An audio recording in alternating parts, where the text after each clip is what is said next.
ঈদের পরদিন সকালে ছাদে আসলাম, দেখি কি অবস্থা।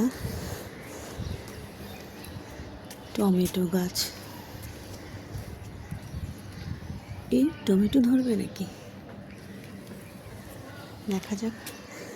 আমি কখনোই টমেটো গাছ লাগাইনি, এগুলো ময়লার সবজির ময়লা থেকে উঠেছে। আরে মাশাআল্লাহ, আমার মিষ্টি কুমড়া গাছ তো ওয়াও, দেখো দেখো দেখো, এখানে ধনিয়া পাতাগুলো বেশি হয় নাই। ওয়াও, মিষ্টি কুমড়া গাছ, এই যে মাশাআল্লাহ অনেক ভালো হয়েছে। দুদিনের বৃষ্টিতে অনেক বেড়েছে।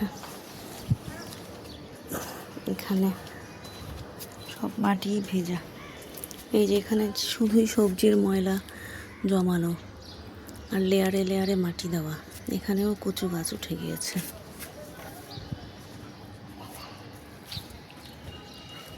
এই যে বেগুন,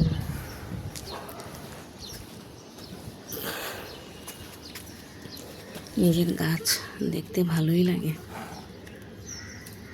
কয়েকটা বেগুন আছে, খাওয়া হয়নি। ওই যে আরেকটা দেখা যাচ্ছে, দূরে একটা বেগুন দেখা যাচ্ছে। এগুলো খেয়ে ফেলতে হবে এখন, যদিও ঈদের খাওয়া দাওয়া। দেখি কি করা যায়। কেচি আনতে ভুলে গেলাম। মেহেদি গাছটাও অনেক সুন্দর হলো বৃষ্টিতে, এখন এটা অনেক তরতাজা সুন্দর হয়ে যাচ্ছে। আর এই পেঁপে গাছটা তো অনেক পুরানো, কিন্তু কোনো খবর নাই কোনো কিছু।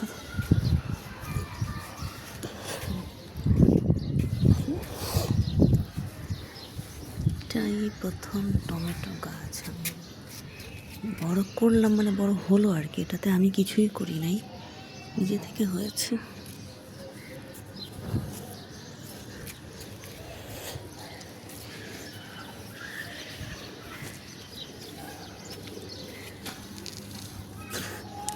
ডাল কেটে বসানো বেলি ফুল, পুক্ত ডাল বসিয়েছিলাম 5-6টা, তার থেকে 2টা গাছ হয়েছে দেশি বেলি। মাশাআল্লাহ ভালোই লাগে। বেলি ফুলের ঘ্রাণ অনেক সুন্দর। ওয়াও, আমি তো জানতামই না পুদিনাগুলো এখন তাজা হয়ে যাচ্ছে। আসলে কয়েকদিন ধরে এত ব্যস্ত যে শুধু কাপড় নিতে ছাদে আসতাম।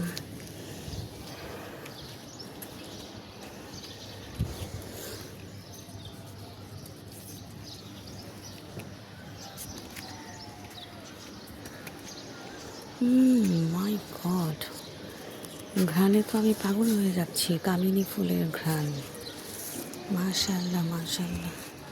আল্লাহ, এই গাছটা আমি কিনেছিলাম, এটার জন্য আমি নিজেকেই অনেক থ্যাঙ্কস বলি। নিজেকে অনেক সুন্দর একটা জিনিস দিয়েছিলাম। মাশাআল্লাহ, ফুলে ভরে গিয়েছে কামিনী গাছটা।